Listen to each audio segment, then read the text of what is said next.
¿Recuerdas? Hechos capítulo 5, si no te acuerdas, la iglesia estaba viviendo un momento impactante. ¿Por qué? Porque había llegado la iglesia a un nivel de autenticidad, de ser genuina, ¿verdad? Y de llegar a un nivel de compromiso altísimo, tanto que vendían las cosas que tenían, fíjate, y las repartían entre aquellos que tenían necesidad. Y de una forma espontánea, sin nadie forzar nada ni manipular nada, la gente venía, vendía sus propiedades, imagínate la herencia de su padre o de su madre, la vendía y ponía en los pies de los apóstoles ponía el importe. Y dice que entre todos esos hombres y mujeres que lo hicieron libre y espontáneamente y voluntariamente, y lo enfatizo esto, ¿verdad? Hubo uno que fue Bernabé, que vendió un campo y trajo el dinero de lo vendido a los apóstoles. Y en medio de esa verdad, de esa transparencia, de esa autenticidad, el diablo trata de destruir la iglesia, ¿verdad? Y recuérdate una cosa, el diablo sigue siendo padre de mentira y estamos viviendo unos tiempos, nuestro pastor ayer nos hablaba claramente sobre esto, nos confrontaba cada pastor, donde el espíritu de la mentira se está metiendo, y no solamente en la sociedad, porque no habría la cantidad de corrupción que tenemos en los países si no hubiera tanta mentira. Evidentemente la mentira cubre todo, es una capa negra debajo de la cual cabe todo, ¿verdad? Evidentemente, y sabemos que Satanás es padre de mentira, y en este tiempo hay un espíritu de mentira operando, pero no solamente en la sociedad, sino que también intenta entrar en la iglesia, ¿verdad? E intentó entrar una pareja, Ananías y Zafira, vendieron su propiedad y dijeron: nosotros lo que nos importa es el qué dirán, lo que nos importa es la imagen, lo que nos importa es qué pensarán ellos de nosotros, entonces vamos a quedar bien delante de la gente. Entonces, oye, trae para acá el sobre, ¿cuánto te dieron? ¿Te dieron 20? Muy bien, no pongas 20, nos quedamos 10 nosotros y dejamos otras 10, pero vamos a aparentar que hemos dado todo lo que valió la finca. Sorpresa, ¿verdad? Cuando llegan y se encuentran con Pedro, les desenmascara. Les dice: ¿cómo puede ser que intentéis engañar al Espíritu Santo? Nadie os obligó a dar, nadie os manipuló para dar, nadie os exigió que dierais, pero si vais a dar para el Señor, no uséis la mentira, para que haya un espíritu de apariencia, ¿no? Y de doble vida, ¿no? Y lo que sucede es algo terrible. Ananías cae ahí, fulminado, delante de la presencia de Dios. Lo entierran, viene su esposa y podía haberse arrepentido, haber dicho: bueno, ya le pillaron a mi marido, ahora ya no voy a hacer yo lo mismo, ¿verdad? Pero no, vuelve otra vez a usar el mismo protocolo, el protocolo de la mentira, del engaño, de la trampa y del descaro, ¿verdad? Y Dios vuelve a juzgar, porque Dios no se deja burlar por nadie, y cae fulminada, ¿verdad? Ahora, yo quiero que conectes conmigo, es que vayas a Hechos capítulo 5, es el efecto que eso produjo en la iglesia y en la gente, ¿verdad? Para que podamos arrancar desde ahí hoy nosotros. ¿Qué efecto produjo eso en las personas? Hechos capítulo 5, versículos. El 5 dice: vino un gran temor sobre todos los que lo oyeron. Y el versículo 11 dice: y vino gran temor sobre toda la iglesia y sobre todos los que oyeron estas cosas. Y yo quiero, hermanos, que el Espíritu Santo nos ministre y nos hable, que te hable a ti sobre lo que realmente pasó aquí, ¿verdad? ¿Qué es el temor de Dios? Está claro al leer el libro de los Hechos, después vamos a ver varias citas, que la iglesia primitiva era una iglesia victoriosa, era una iglesia arrasadora, era una iglesia imparable, porque tenía como eje de su vida espiritual el temor de Dios. Era una iglesia que había aprendido a caminar en el temor de Dios, ¿verdad? Y estamos viviendo una sociedad, un mundo que ha experimentado cambios muy vertiginosos. A ver si yo soy capaz de escribirte esto en 3 imágenes, ¿verdad? La primera es que hace 40 años predominaba una religión basada, estoy hablando de España, en la condenación, el legalismo y pintar un Dios lejano y condenador, ¿verdad? La frase que a mí me dijeron cuando yo estaba en el seminario es: te vas a ir al infierno. Me la repitieron muchas veces cuando hacía los ejercicios espirituales. Todo era pecado, Dios es un sargento, un Dios airado en un campo de concentración, y bueno, ¿quién puede agradar a Dios, verdad? Nadie es capaz de agradarlo, y hoy estamos en una sociedad que se va al otro polo, al otro extremo, ¿no?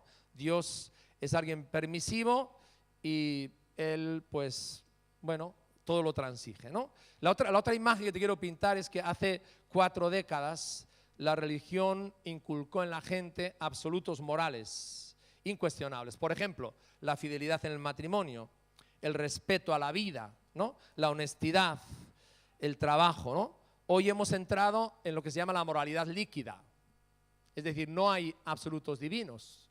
Lo que tú dices que es bueno, para mí puede ser malo. ¿Y qué? Como es subjetivo, a ti te parece que eso está mal, pero a mí no, ¿verdad? Entonces hemos entrado en un secularismo y en un humanismo donde el hombre es el centro de todo, Dios está despejado de la ecuación, ¿verdad? Y el hombre define lo que es bueno, lo que es malo, los parlamentos definen lo que es el aborto, lo que es el divorcio, de la ecuación, ¿no? De hecho, lo cierto es que en muchos países en la legislación el pecado ya es ley y hay actitudes completas establecidas, la obediencia a los padres es algo incuestionable y a los profesores.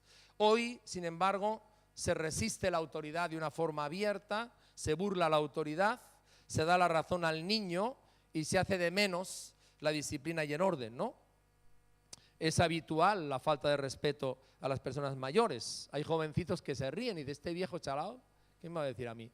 Bueno, la palabra de Dios dice respeta las canas, ¿no? Es muy claro. Entonces, la pregunta, hermanos y amigos, es esta, ¿vale? ¿Dónde estamos nosotros como iglesia, como cristianos, azotados por una ola de un declive moral tan claro como estamos viendo, ¿verdad? Porque esto también está afectando a los creyentes. También está afectando a los creyentes. También está afectando a los hogares cristianos, incluso a la misma iglesia del Señor. Quiero que arranquemos de un texto en Isaías. Búscalo conmigo, por favor. Isaías capítulo 63, versículo 16 y 17. Isaías 63, versículo 16 y 17. Dice aquí, está hablando Israel a Dios, pero tú eres nuestro Padre. Si bien Abraham nos ignora e Israel no nos conoce, tú, oh Jehová, eres nuestro Padre, nuestro Redentor, perpetuo es tu nombre. ¿Por qué, oh Jehová, nos has hecho errar de tus caminos y endureciste nuestro corazón a tu temor? Está la frase. El corazón de Israel, fíjate, estaba endurecido al temor de Dios. Vuélvete por amor de tus siervos, por las tribus de tu heredad. Y en el Salmo 34, versículos 11 y 12, hay otro clamor muy importante aquí. Salmo 34, versículos 11 y 12. Dice, venid hijos y oídme, el temor de Jehová os enseñaré. ¿Quién es el hombre que desea vida, que desea muchos días para ver el bien? ¿Verdad? Entonces, fijaros, la sociedad que nos rodea está viviendo un declive moral como nunca. Pero sin embargo, cuando yo he conocido a Jesús, yo he conocido al Señor y Él, dice aquí, Él es mi Padre, ¿no? Él es mi Padre. Bien, entonces, cuando yo me alejo de los caminos de Dios, experimento dos cosas que dice la palabra de Dios aquí, siendo conocedor del Evangelio. La primera, mi corazón se va a endurecer y se va a hacer insensible al pecado, ¿verdad? Entonces ya lo que Dios dice que es pecado no es pecado, porque lo hace todo el mundo y vale. Y lo segundo es que como consecuencia de esa actitud que yo tomo, ¿no? Voy a perder el temor del Señor, voy a dejar de reverenciar a Dios por lo que Dios es. Ahora, la Escritura recoge esta situación en muchos lugares. Yo quiero que muevan un poquito la Biblia hoy. Jeremías, aparte de lo que esté en la pantalla, que no va a estar todo, pero vamos a buscarlo en la Biblia. Jeremías capítulo 10, versículos 6 y 7. Aquí Dios está hablando a su pueblo, Dios como Padre, está hablando de un pueblo que había hecho un pacto de servir y de amarle y de obedecerle a Dios. Jeremías 10, 6 y 7. Y dice aquí lo siguiente, Jeremías, dice, no hay semejante a ti, oh Jehová, grande eres tú y grande es tu nombre en poderío. Ahora fíjate esta pregunta, ¿quién no te temerá, oh Rey de las naciones? Porque a ti es debido el temor, porque entre todos los sabios de las naciones y en todos sus reinos no hay semejante a ti. Hermanos, Dios no es un monigote, Dios no es un Santa Claus, ¿verdad? Gordito y buenachón, al cual le podemos convencer, meterlo en el bolsillo ay Diosito mío, ayúdame. No, no, no. Fijaros lo que dice la palabra de Dios. ¿Qué Dios hay como tú? Que tiene el poder, la autoridad, la gloria y la majestad en las naciones. Es más, un poquito hacia atrás, Jeremías 5, versículo 23, dice esto. Está hablando también de este mismo tema. Dice Jeremías 5, 23, no obstante, este pueblo tiene un corazón falso y rebelde. Se apartaron y se fueron. Y no dijeron en su corazón, temamos ahora a Jehová Dios nuestro, que da lluvia temprana y tardía en su tiempo y nos guarda los tiempos establecidos de la siega. ¿Verdad? Bien, entonces, fijaros, yo como creyente soy libre para seguir o no seguir a Jesús, para obedecerle o no, como decía Oneida antes. Tengo los mandamientos de Dios, conozco la palabra de Dios, pero soy libre para determinar obedecer a Dios, honrar a Dios o no. Lo que está muy claro es que hay una ley inexorable, ¿no?, que nadie puede cambiar, y es que de acuerdo a lo que yo siembre, así voy a cosechar en la vida espiritual, ¿verdad? No puedo sembrar ciruelas y recoger melocotones, ¿verdad? No hay manera. No puedo sembrar trigo y cosechar alfalfa, ¿verdad? Es imposible. No, Dios no puede ser confundido. Entonces, fijaros, Proverbios capítulo 1, versículo 7. Proverbios es un libro hecho para padres y hijos. Y aquí Salomón, después de todo lo que él vivió, ¿verdad? Como decía Rocío antes, después de haber saboreado las consecuencias de una desobediencia deliberada, escribió este libro, bien aleccionado. Dice Proverbios 1:7, el principio de la sabiduría es el temor de Jehová. Los insensatos desprecian la sabiduría y la enseñanza, ¿verdad? Entonces, fijaros una cosa, Dios nos dice algo, la base para vivir felices, realizados y en prosperidad completa, que tiene que ver más que con el dinero, la auténtica prosperidad tiene que ver con nuestra alma, con nuestro espíritu, y lo otro es una añadidura, tiene que ver necesariamente con el temor de Dios. Y dice aquí, los que ignoran a Dios y no lo tienen en cuenta, ¿verdad?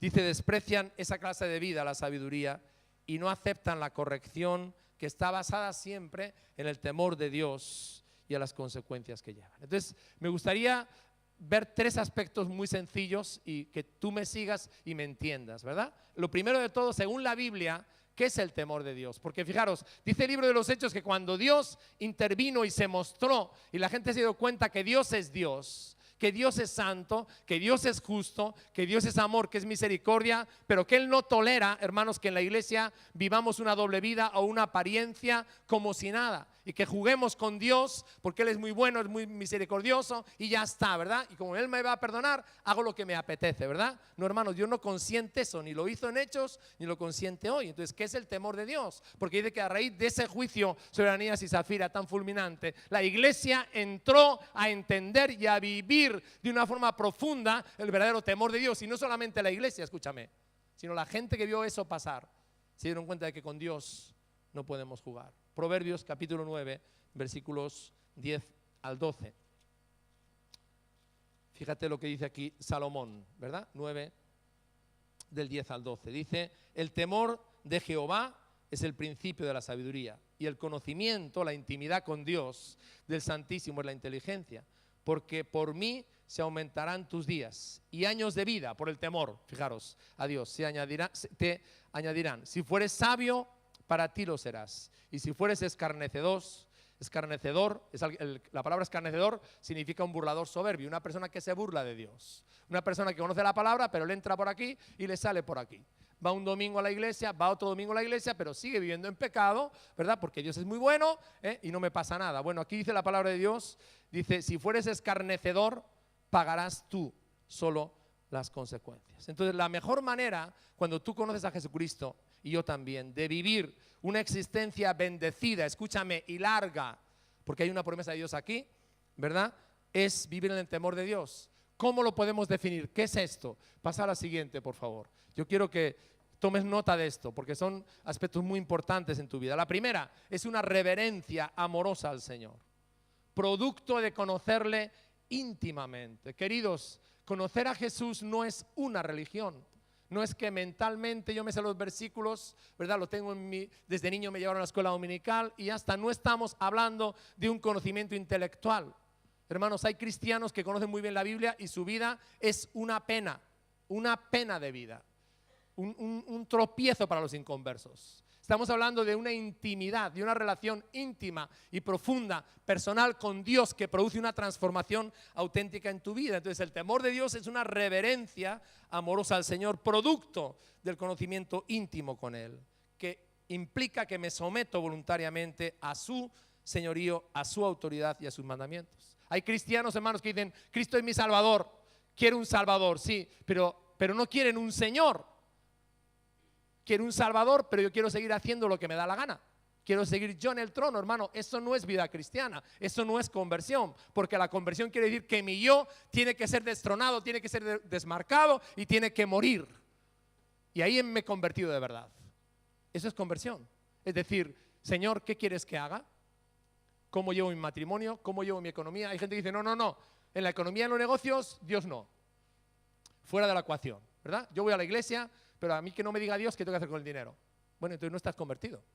Él no es tu Señor, porque señorío es una rendición absoluta y total, donde vivo para agradarle a Él y para hacer lo que Él me manda. Malaquías, fijaros, aquí Dios está hablándole al pueblo. Malaquías capítulo 1, versículo 14, el último libro del Antiguo Testamento, y le dice al pueblo esto, ¿verdad? Le dice: porque yo soy gran rey, dice Jehová de los ejércitos, y mi nombre es temible entre las naciones. Y en Eclesiastés, también son palabras de Salomón, el libro donde él escribió con ya mucha amargura y mucho dolor las consecuencias de haber perdido el temor de Dios en su vida, ¿verdad? Eclesiastés capítulo 12, versículo 13, dice aquí Salomón: el fin de todo discurso oído es este: teme a Dios y guarda sus mandamientos, porque esto es el todo del hombre. La segunda persona más sabia que ha pisado este planeta después de Jesús. Dice: teme a Dios y obedece sus mandamientos, porque eso es el todo del hombre, de la vida. Así que lo primero, hermanos, es una reverencia amorosa al Señor, fruto de una relación íntima con Jesús, que me lleva a someterme y a obedecerle completamente. Lo segundo es una imponente reverencia y respeto por Dios. A mí me asombra a veces, hermanos, cuando estamos en los cultos y me dicen los sugieres: no, hay gente que se la pasa mandando WhatsApp durante el culto. Y me acerco y le digo: oye, un poquito de respeto, y se enfada conmigo. Si eso pasa en los cultos, ahora eso es reverencia. Si tú has venido aquí y estás en la presencia de Dios y Dios es Dios para ti, tienes que tener reverencia. Tú no puedes venir aquí a mandar mensajes en el móvil simulando que estás leyendo la Biblia, porque ese es el truco, ¿no? Claro, como tengo la Biblia en el móvil, el Nuevo Testamento, entonces saco el móvil. No es una falta de reverencia. O estar dando la palabra y que yo me tenga que parar porque estás hablando con alguien. ¿Para qué entraste aquí? Esta es casa de Dios. Dios está aquí. Y tiene que haber reverencia. Reverencia en los adultos y en los niños. ¿Por qué? Porque, hermanos, Dios impone reverencia y respeto. Ser conscientes de que Él es justo, lleno de misericordia y de verdad, y que Él recompensa la obediencia, pero juzga, disciplina y castiga al desobediente, hermanos. Eso lo dice la Biblia, hermanos. Déjenme que les dé todo el consejo de Dios. Dios juzga, hermanos. Dios disciplina a sus hijos y Dios castiga a los que le rechazan, ¿verdad? La Biblia lo dice, hermanos. Y la otra cosa importante, lo que es el temor de Dios: tengo una conciencia permanente de todo lo que pienso, lo que digo y lo que hago, porque Cristo lo sabe y lo conoce. ¿Has visto esa escena? Cuando alguien quiere hacer algo que no está permitido y luego va y lo hace, ¿no? O sea, a ver si me están viendo. Si no me está viendo nadie, voy y lo hago. Si me ve alguien, ¿verdad? No pasa nada. Pero, hermanos, el temor de Dios quiere decir que soy consciente de que Dios siempre me ve. ¿Verdad que dijo José, ese joven, cuando luchó de una forma terrible, como tenemos esa lucha hoy con la inmoralidad sexual? Que dijo: Dios sí me ve. No, pero no hay nadie. Mi marido se fue. Este es nuestro momento. Aprovechemos la ocasión. Nadie se va a enterar. No se lo voy a decir a nadie. Nadie se va a enterar de esto. No, Dios sí me ve. Y lo que me importa es que Dios me ve. Y a quien quiero agradar es a Dios. Porque si pierdo la integridad, soy una marioneta del diablo. No voy a entregar mi integridad, no voy a entregar mi pureza por un momento de placer. No lo voy a hacer, dijo José. ¿Y sabe lo que le costó eso? La cárcel.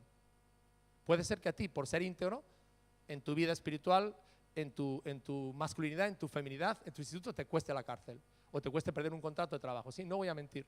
¿No me da usted el trabajo? Lo siento, no voy a mentir. Usted no va a comprar mi integridad y mi santidad por 100 euros más al mes. No lo voy a hacer. ¿Por qué? Porque Dios sí me ve. Puede ser que no se entere mi padre, ni mi madre, ni mi tía, ni el otro familiar que está allá lejos de aquí, pero Dios sí me ve. Y queridos, ese es el temor de Dios. Tengo una conciencia permanente de que todo lo que pienso, digo y hago lo sabe el Señor y que por todo eso Él me juzgará. Un día tendré que estar delante de su tribunal dándole cuentas a Él, hermanos. Entonces, hermanos, ¿qué ocurre hoy en día? Estamos viviendo momentos donde hay tan poco respeto por la autoridad y escaso temor de Dios, ¿verdad? Y hermanos, si la iglesia no enseña estos principios, si en el hogar no enseñas a tu hijo a temer a Dios, ¿verdad? Pues luego vienen las consecuencias. Fue el caso de Elí, ¿te acuerdas? Elí veía a sus hijos descaradamente acostándose con las mujeres que guardaban el templo, descaradamente robando las ofrendas, descaradamente, ¿verdad? Y, oh, hijo mío, no lo hagas, por favor. Pero nunca les estorbó, nunca les cortó esa acción, nunca hizo lo que tenía que hacer como padre. Recuerda que como padre y como madre Dios te ha dado la primera autoridad, es el ejemplo, pero la segunda es que ejerza la autoridad de Dios para estorbar a tu hijo a lo malo, porque esa es tu autoridad y tu responsabilidad mientras el hijo depende de ti, estorbarlo hacia lo malo y no decir, bueno, es que se enfada conmigo y se me marcha de casa, entonces cremallera. No, tienes que ejercer la autoridad. Es más, te voy a decir algo, como padre y como madre, tu hijo no puede tener nada secreto. No te puede decir, oye, está en mi habitación y aquí no entras. No, porque Dios te ha dado autoridad. Está en mi móvil y tengo la clave y tú en mi móvil no entras. No, tú eres el padre o la madre y si tu hijo depende de ti, para proteger a tu hijo tienes que protegerle de sí mismo, de su ego y del hombre carnal que te llevamos todos dentro. Para eso te puso Dios. Gloria al nombre de Jesús. Hermanos, el temor de Dios tiene su base en el respeto a los principios de autoridad. Si nuestros jóvenes, nuestros niños no aprenden a respetar la autoridad delegada en el hogar, el padre, la madre, en el colegio, en la iglesia, será muy difícil que les podamos enseñar el temor de Dios. Efesios 5:1, antes de hablar de la familia, dice someteos unos a otros, pero ahí no para, en el temor de Dios. Sí, en el temor de Dios. Ahora, hermanos, no hay ningún aspecto en la Biblia para los creyentes en el caminar cristiano que tenga mayores promesas de bendición para el hombre que caminar en el temor de Dios. Y eso es lo que yo te quiero mostrar poco a poco estos domingos, ¿verdad? Todas las bendiciones bíblicas, puedes leer Deuteronomio 28, etc. Todas las bendiciones bíblicas que hay aquí registradas para la vida de un creyente están relacionadas con el principio del temor de Dios. Entonces quiero empezar, ya hemos dicho qué es el temor de Dios, ¿verdad? Lo tienes aquí, esos aspectos. Quiero empezar con cómo la iglesia de los Hechos, con la que hemos arrancado, lo vivía. Vamos a Hechos capítulo 2, versículo 40, ¿verdad? Aquí se produce el avivamiento, el derramamiento del Espíritu Santo en Pentecostés, pero fíjate lo que dice de la relación de esos primeros cristianos. Hechos 2, 40, 43. Dice, con otras muchas palabras testificaba y les exhortaba diciendo, sed salvos de esta perversa generación. Así que los que recibieron su palabra fueron bautizados, tomaron la primera decisión. Tú estás aquí sentado esta mañana, todavía no lo has tomado y conoces a Jesús, te has comprometido con Él, ¿verdad? Da el paso público de bautizarte. Se bautizaron, ¿verdad? Dice aquí, y se añadieron aquel día como 3.000 personas. Ahora, ¿qué hicieron estas personas? Tuvieron un momento de exaltación, ¿verdad? Un momento muy emotivo, y qué bonito el avivamiento, ¿no, hermanos? Fíjate lo que dice aquí, los que recibieron la palabra fueron bautizados, pero dice el 42, perseveraban. Es decir, me mantengo obedeciendo a Dios como el primer día. No voy a oleadas. Perseveraban en la doctrina de los apóstoles. Eran personas que enseñaban a la iglesia la palabra de Dios, ¿verdad? En las reuniones, en la comunión unos con otros, en el partimiento del pan, en la Santa Cena y en la oración. Perseveraban en la oración. Ahora, versículo 43. Cuando vivían en esa atmósfera de obediencia, de entrega, de compromiso, de consagración, dice, sobrevino temor a toda persona. Y muchas maravillas y señales eran hechas por los apóstoles. Entonces, hermanos, la obediencia genuina, la obediencia verdadera, la obediencia que cambia vidas y que las transforma, no que produce un rato de emoción, ¿verdad? Y de cosas así. No, la obediencia auténtica que tiene una transformación tiene que ver con que en mi vida hay una actitud de temer al Señor. Y así se movía la iglesia primitiva. Ahora, vamos a saltar un poquito, hemos visto Hechos 5 al capítulo 9. La iglesia sigue avanzando imparable. Ni los fariseos, ni los escribas, ni los religiosos, ni el rey, nadie la puede parar. Era una iglesia en victoria, llena de señales y de milagros. Fijaros, en Hechos capítulo 9, versículo 31 dice esto. ¿Cómo crecía esa iglesia? Pues dice aquí, eran edificadas las iglesias. ¿Andando en qué? En el temor del Señor. Y se acrecentaban fortalecidas por el Espíritu Santo. ¿Verdad? Por el Espíritu Santo. Las personas muchas veces se preguntan, o los pastores, ¿cómo hacemos que una iglesia crezca? Danos el método, danos la clave. Hermanos, no hay ninguna clave ni ningún misterio. Simplemente es la obediencia y el temor de Dios. Si nosotros tenemos en nuestra vida la determinación de vivir una vida con el Señor, de obediencia, de rendición, de entrega total, ¿verdad? Eso mismo es lo que Dios va a usar para que la iglesia crezca y para que la iglesia se desarrolle, caminar en el temor de Dios. Ahora, ¿por qué, si esto es tan importante, si esto es tan real y tan poderoso en la vida de la iglesia y en tu vida personal y en tu familia, por qué evitamos hablar del temor de Dios si es tan importante? Bueno, lo cierto es que el diablo está haciendo todo lo posible para destruir el temor de Dios en el corazón de su pueblo, ¿verdad? Evidentemente, el diablo quiere que los creyentes vean a Dios como un títere, un Papá Noel que solamente bendice y que todo vale. Todo sirve, ¿verdad? Todo lo comprende Dios, ¿verdad? Todo lo admite Dios, es un Dios permisivo y tolerante con el pecado, ¿verdad? Con la desobediencia y con la burla de sus mandamientos. Ahora, hermanos, si tu idea de Dios es esa, déjame que te diga algo con mucho cariño, ¿verdad? Está distorsionada, porque no ese es el Dios de la Biblia, ¿eh? No ese es el Dios que Jesús mostró. No es ese, ¿verdad? No es ese. Y el diablo quiere que para que nuestra conducta no sea transformada, tengamos una imagen deteriorada. Entonces, hermanos, cuando evitamos hablar y vivir el temor de Dios, lo hacemos por dos razones fundamentales. La primera es que confundimos el temor de Dios con el temor religioso. El temor religioso, ¿verdad? Isaías 29:13 dice, este pueblo de labios me honra, pero su corazón está lejos, ¿verdad? Está lejos de mí. Entonces, empezamos a tener una vida cristiana legalista. ¿Sabes lo que es eso? Pensamos que ser cristiano depende de lo externo. A ver cuántos centímetros tiene el pelo, cuántos centímetros tiene la falda, si llevo maquillaje o no lo llevo, si llevo aretes o no lo llevo. Entonces reducimos ser cristiano a lo puramente externo. Es un cristianismo legalista. Pero no hay una relación íntima y profunda con Jesús, ¿verdad? No hay una verdadera dependencia, un sometimiento a Él como Padre, ¿verdad? Vivimos no en el temor de Dios, sino en ser temerosos de Él. Vivimos con miedo y con condenación porque tenemos una imagen de un Dios airado al cual le tengo que apaciguar haciendo buenas obras. Hermanos, Jesús no anduvo así. Jesús anduvo en esa relación íntima con el Padre, esa intimidad plena, ese sometimiento al Padre y esa obediencia total. No hacía nada por su propia cuenta. Y si tú has estado viviendo ahí, ¿verdad? Dios en esta mañana te está llamando a que salgas de ese temor religioso que se basa en lo externo, ¿verdad? Quizás alguien te predicó el evangelio y te hizo esa lista de no. ¿Eres cristiano evangélico? No bebes cerveza. ¿Eres cristiano evangélico? No vas al baile. ¿Eres cristiano evangélico? Hermanos, yo no veo en el evangelio ninguna lista de prohibidos. Yo lo que veo en el evangelio es cree en Jesucristo y tienes vida eterna. Y lo demás, evidentemente, está muy claro, hermanos. Yo nunca voy a ir a una discoteca. ¿Por qué? Porque Dios me sacó de las discotecas, lógicamente, y me cambió.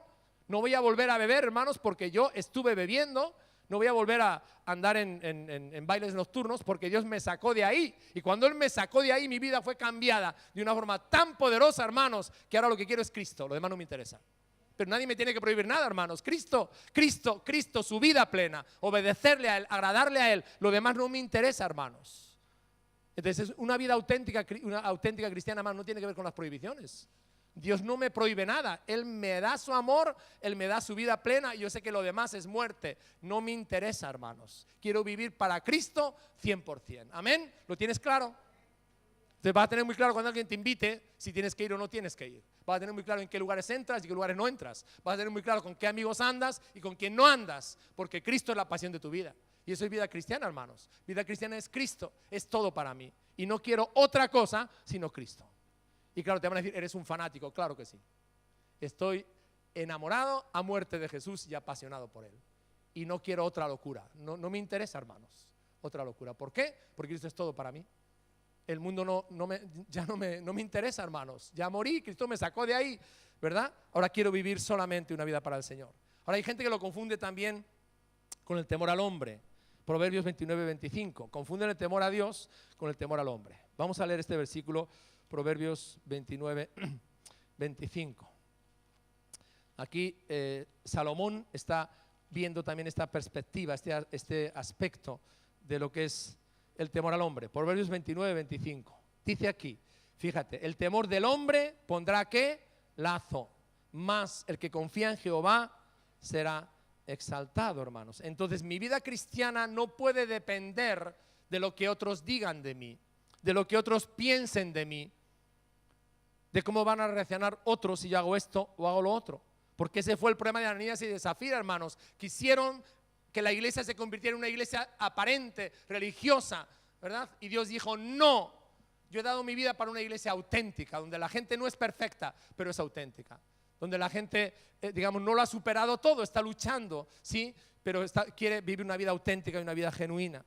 Hermanos, el temor al hombre nos hace actuar en base a los juicios de valor que otros hacen de nosotros y no en base a la identidad que tenemos en Cristo y a la obediencia a sus mandamientos. Entonces, hermanos, una persona puede tener o valorar una conducta determinada de tu vida o de mi vida de una forma, pero lo que me interesa es cómo la valora Dios. Lo que yo tengo que preguntar es, ¿qué haría Jesús en mi lugar? ¿Jesús vería esta película? No, pero es que este hermano me ha dicho, bueno, pero ¿Jesús vería esa película? ¿Él entraría contigo en ese lugar o tú vas a entrar ahora a divertirte? ¿O no? ¿Sí o no? ¿Verdad? Si Jesús está de acuerdo con eso, si Él está conmigo y lo tengo claro, hermanos, entonces no voy a vivir para agradar a ningún hombre. Voy a vivir para agradar a Dios. Y esa es la única cosa en mi vida que me interesa. Me despojo del temor al hombre, ¿verdad? Jesús dice en Lucas 12:4, mas os digo, amigos míos, no temáis a los que matan el cuerpo y después nada más pueden hacer.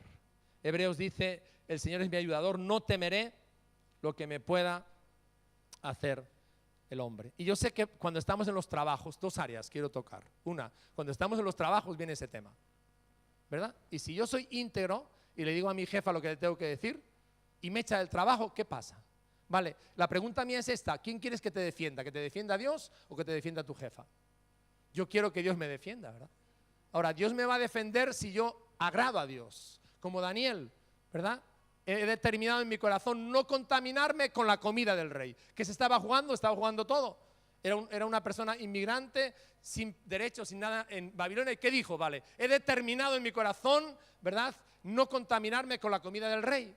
¿Y qué hizo Dios con él? ¿Qué hace Dios con los que le aman, con los que le temen y con los que le sirven? Dios le respaldó.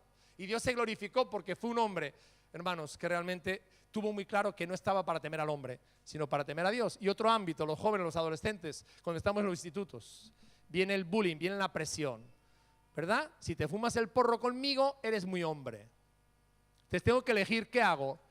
¿Agrado al compañero para que me dé amistad y para que me mire bien y para que salga conmigo a jugar? ¿O le agrado a Dios, sabiendo que mi cuerpo es templo del Espíritu Santo y ese porro me destruye? Destruye mi mente y mi salud. ¿Qué hago? ¿A quién quiero agradar? ¿Quién quiero que me respalde? ¿El compañero o que realmente Dios me respalde? ¿Qué quiero? Tengo que decidir, hermanos. Entonces, o temo al hombre o temo a Dios. Si temo al hombre, hermanos, voy a estar siempre tratando de agradar a la gente, haciendo lo que la gente quiere para ser aceptado. Pero si temo a Dios, hermanos, voy a decir no. No, ¿verdad? Yo te aprecio como amigo y todo lo demás, pero yo no participo de esa conducta. ¿Por qué? Porque temo a Dios. ¿Estoy anticuado, estoy chalado, soy medieval? Puede ser, ¿verdad? Pero sé que Dios me defiende. Temer a Dios, ¿verdad? Temer a Dios. ¿Sabéis? Cuando nosotros vivimos libres del temor al hombre, el chisme, la crítica, la acusación falsa no nos hace daño. ¿Por qué?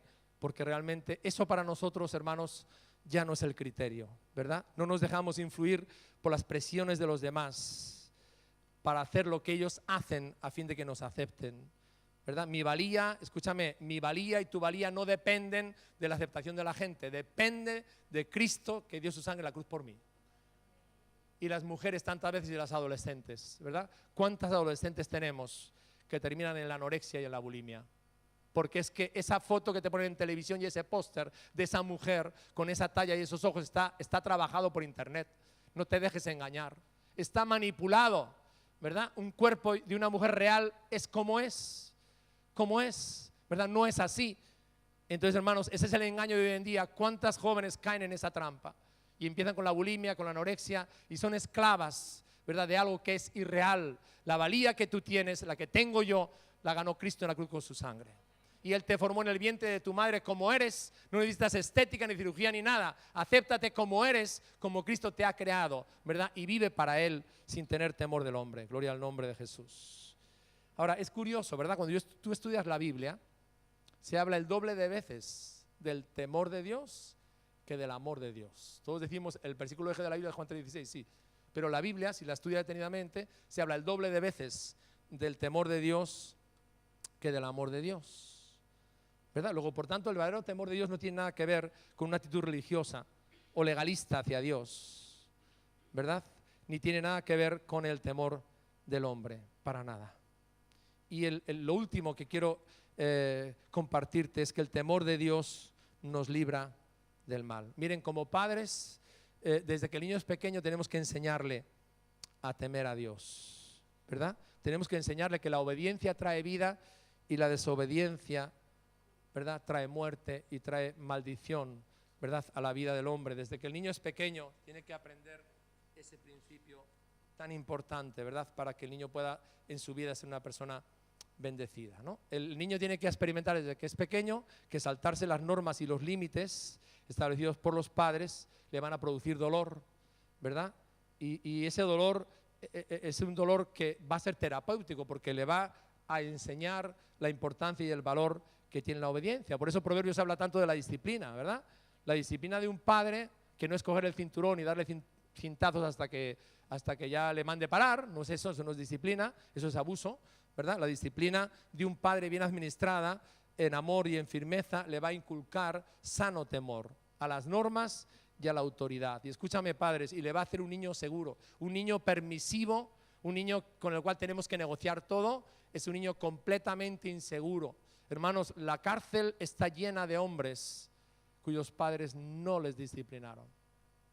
No se tomaron lo que hay que tomarse como padre para disciplinar a nuestros hijos, ¿verdad? Entonces, hoy en día tenemos que tener claro este principio, ¿no?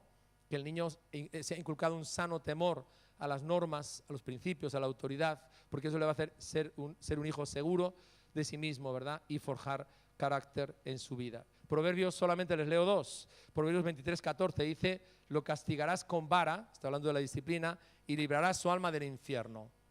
Y la corriente de hoy es: al niño no le toques, déjale, ¿verdad? Permítele que haga lo que quiera, pobrecito, es pequeñito, no se entera, ¿verdad?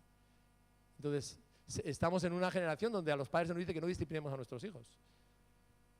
Y eso, hermano, la palabra de Dios dice que disciplinemos a nuestros hijos. Proverbios 29:11 dice: la vara y la corrección dan sabiduría, mas el muchacho consentido avergonzará a su madre. En otro versículo dice: corrige a tu hijo y le darás descanso y dará alegría a tu alma. Y otro versículo dice: el siervo no se corrige con palabras, porque entiende, mas no hace caso. Ahora, ¿cuál es la movida de hoy? Es que yo quiero ser el amigo de mi hijo. Vale, pues si eres el amigo de tu hijo, le dejaste huérfano porque tú no tienes padre. Tienes que elegir, ¿qué quieres ser, el amigo o el padre? Claro, si eres el amigote del hijo, pues ya no tiene padre, porque tienes que ocupar tu lugar de padre. Y un padre, en ese sentido, no es un amigo, es un padre, ¿no? Con todo lo que significa, que es tan importante. O pongámoslo en el caso femenino. No voy a ser la mamá, voy a ser más ¿verdad? Más chic hoy. Voy a ser la amiga de mi hijo, de mi hija. Pues le dejaste huérfano. Ahora tenemos que ocupar nuestro lugar, el lugar que Dios nos ha dado y la autoridad que Dios nos ha dado en amor y en testimonio, ¿verdad? Entonces, fijaros, la forma de caminar con Dios es parecida como Padre nuestro, a cómo caminamos a nivel terrenal. Dios me ama tanto y de manera tan equilibrada que Dios me va a tratar, los tratos de Dios. Dios va a tratar con mi vida. ¿Para qué? Para forjar carácter en mí y para que pueda participar de su santidad. Y Dios va a usar, porque lo usó con Jesús, en tu vida, recuerda esto, porque si no estamos en el falso evangelio. Dios va a usar el dolor, Dios va a usar la prueba y la presión de la vida. Sí, te va a pasar, le pasó a Jesús. Le abandonaron, le traicionaron, Jesús lloró y pasó por, la vida de Jesús fue una vida de un trato, ¿verdad? Del Padre, ¿no? Y ahí, hermanos, es donde nosotros somos forjados en nuestro carácter, ¿no? Somos tratados por Dios, porque todo discípulo pasa por la disciplina de Dios para crecer y desarrollar el carácter de Cristo en nosotros. Ahora, sería muy bueno que esta mañana, como padres y madres, nos examinemos. ¿Qué clase de padre soy yo? O madre, ¿soy permisivo? ¿Realmente he aprendido, o por lo menos quiero aprender, cómo disciplinar a mi hijo para librar su alma del mal y del infierno, dice la palabra, y enseñarle a temer a Dios? Porque te digo una cosa, una generación sin disciplina, una generación consentida, va a carecer del respeto a la autoridad, incluyendo la autoridad de Dios. Pero un hijo que obedece y respeta a sus padres también va a temer a Dios. Amén. Y eso le va a hacer tener una vida larga y una vida bendecida. Gloria al nombre de Jesús. Ahora, cuando en nuestra vida, hermanos, falta el temor de Dios, llevamos una vida cristiana descuidada, ¿verdad? Jugamos con la tentación, escúchame bien, jugamos con el pecado y jugamos con el mundo. Vamos por esa línea a ver cuánto del pecado puedo sin... Estamos ahí en la cuerda floja, ¿verdad? ¿Cuánto de esto sin lo otro, ¿verdad? Y estamos en lo prohibido o lo no prohibido, ¿verdad? Entramos ahí porque no hemos entendido, hermanos, la intimidad con Dios, la rendición total a Él, la entrega completa a Él y lo que es el temor de Dios. La santidad de vida, hermanos, no es un legalismo. La santidad de vida es la forma propia de vivir un cristiano, como discípulo que teme al Señor y que ama al Señor. Eclesiastés. Y quiero terminar con esto. Eclesiastés capítulo 12. Por favor, si me acompañas, creo que no está. Sí, está aquí.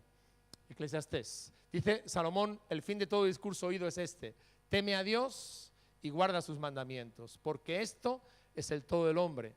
Porque Dios traerá toda obra a juicio, juntamente con toda cosa encubierta, sea buena o sea mala, hermanos. Entonces, a Dios no se le esconde nada. Con el Señor a las escondidas no se puede jugar.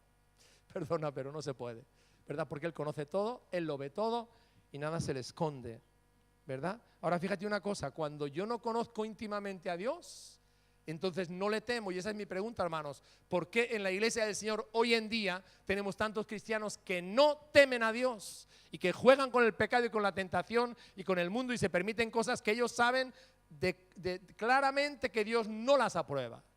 Pero ¿por qué, hermanos? Porque no conocen íntimamente a Jesús, se han quedado con lo intelectual nada más, pero no hay una intimidad personal con Él. Como te he dicho antes, a mí el Señor me sacó de la muerte de la religión, de las discotecas, de la nueva era, del yoga y de tantas cosas. Me liberó, mi conversión fue radical, hermanos, y yo no quiero volver jamás a eso. ¿Por qué? Porque Cristo es la pasión de mi vida, porque no me interesa lo demás, porque realmente le he conocido a Él, hermanos. Y cuando tú te encuentras con Jesús y Jesús te cautiva y te transforma y te apasiona, cuando tienes ese encuentro poderoso con Él, hermanos, las demás cosas que brillan te sobran, ¿verdad? Te sobran. Hermanos, esa es la cuestión, ahí es donde yo quiero llevaros hoy, hermanos. Cuando nosotros no conocemos a Jesús, no le tememos. Entonces empezamos en esa cuerda floja. ¿Se puede? ¿No se puede? Si lo hago y me ven y no se enteran, y si es o no es, con esas preguntas capciosas, ¿verdad? En el medio, cuando nosotros sabemos la Biblia, ¿qué dice claramente? ¿Qué es lo que a Dios le agrada? Lo sabemos claramente. Pero si no le conocemos, hermanos, ¿cómo le vamos a temer? Entonces, hermanos, para mí es muy importante en este momento que estamos viviendo como iglesia que realmente tú te enamores de Jesús, te apasiones por Jesús, que entres a tener una experiencia nueva en tu vida, donde realmente experimentes el temor de Dios, experimentes la gloria de Jesús, la majestad de Jesús y el poder de Jesús en tu vida. No simplemente escuches la palabra y tengas la palabra en tu mente. Dios, hermano, nos llama en este día a evitar que nuestro corazón se endurezca por la permisividad del pecado. Dios nos llama a vivir en su temor. Dios nos llama a vivir en una relación íntima y personal con Jesucristo. Porque esa es la base, queridos, de vivir felices, el temor de Dios. Y Satanás, tenlo por cierto, quiere destruir el temor de Dios en tu vida y en el corazón de su pueblo, ¿verdad? Evidentemente, un creyente que no teme a Dios será un creyente calientabancos. Vendrá a la iglesia, sí. Será muy religioso, sí. Pero no transformará, su vida no será transformada y no será una luz potente, una influencia poderosa donde quiera que esté. No lo será. no dará fruto. Y hermanos, ¿para qué nos salvó el Señor? ¿Se acuerdan Juan 15? Para que demos fruto y mucho fruto. Porque eso es lo que glorifica a Dios, no calentar una silla. Lo que glorifica a Dios es que tú seas fructífero, ¿verdad? Él se glorifique en tu vida porque eres fructífero como cristiano, como hijo de Dios. Es importante, hermanos, que tengamos una imagen clara de quién es Dios. Dios no es un padre permisivo con quien todo vale, ¿verdad? A Dios sí le importa lo que yo hago. Cuando no me ve nadie, a Dios sí le importa. A Dios sí le importa, hermanos, cómo yo soy. A Dios sí le importa cuáles son las motivaciones de mi vida. A Dios sí le importa por qué yo estoy en el ministerio, ¿verdad? Sí que le importa, ¿no? Y Dios lo ve y Dios lo trata, ¿verdad? Gloria al nombre de Jesús. Satanás quiere, hermanos, que vivamos en esa autodecepción, pasando por alto el temor de Dios en nuestro estilo de vida. Pero Dios quiere, hermanos, que seamos una iglesia que le teme. Amén. Una iglesia que le reverencia. Una iglesia que le conoce íntimamente. Una iglesia que se somete voluntariamente a su autoridad. Y cuando tienes la presión de los compañeros, del trabajo, del dinero, de pagar impuestos, etcétera, ¿qué es lo que tú dices? Señor, yo te quiero agradar. No se trata de que hacen la mayoría, no. Yo quiero hacer lo que tú quieres que haga, porque para mí lo que me importa es agradarte a ti. Una iglesia que reverencia y obedece sus mandamientos, porque sabemos, hermanos, que Dios es justo y galardona la obediencia. Y Él disciplina y juzga. ¿Recuerda esto? La desobediencia y el pecado. Así es Dios, ¿verdad? Y tengo que tener una conciencia permanente de que todo lo que haga, piense y diga, Él lo sabe y me juzgará por ello.